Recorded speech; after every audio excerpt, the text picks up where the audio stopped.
Okay, this is a humerus. It is a left humerus. You can tell because the medial epicondyle is larger, so it's midline. Then also the lateral side is the capitate. So this round little head always points to the side it's from. So you've got your head, where it articulates with the scapula. You've got your greater tubercle. This one's broken off. And then your lesser tubercle. This one is also missing. Then in between them is where the intertubercular groove is. Intertubercular groove. This is where your bicep will come through. So, and then you also have your deltoid tuberosity. It's this nice little rough spot here on the outside, so that big muscle comes around and attaches right in here.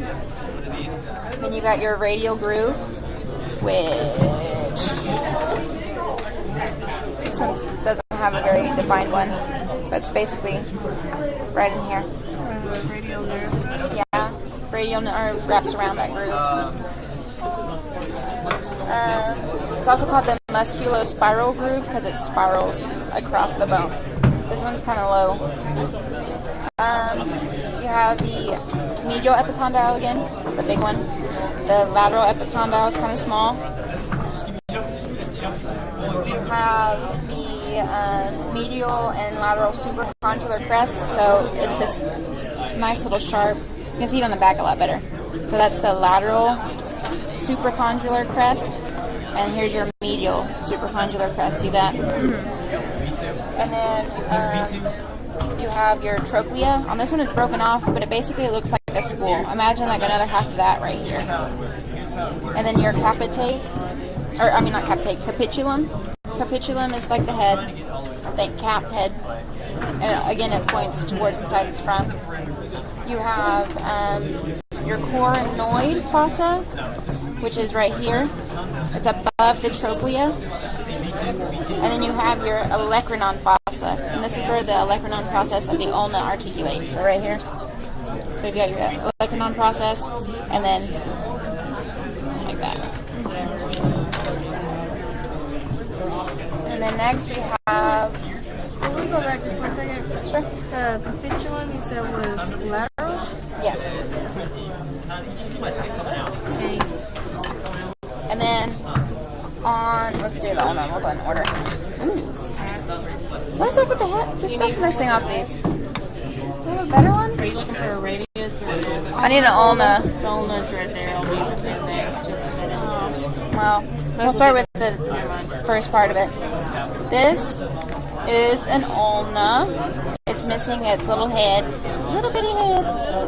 It's been decapitated. Okay, so you have your olecranon process. This is the bony part of your elbow, the one that you hit and then you cry and laugh at the same time. And then you got your semilunar notch, which is also the trochlear notch. This is what articulates with the trochlea of the humerus. You have your coronoid process, which is this bad boy right here. So that's where it comes up, and it goes into the coronoid fossa of the humerus as well. You have the radial notch. It's where the head of the radius articulates. The interosseous margin, right here. This is where it articulates with that radius. Oh look, a beautiful one. Swap. So, interosseous crest, nice and cresty, very cresty.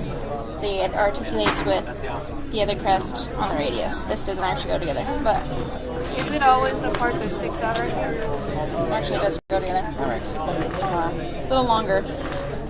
See, that's where it rotates. Articulates there, and then the crests go together.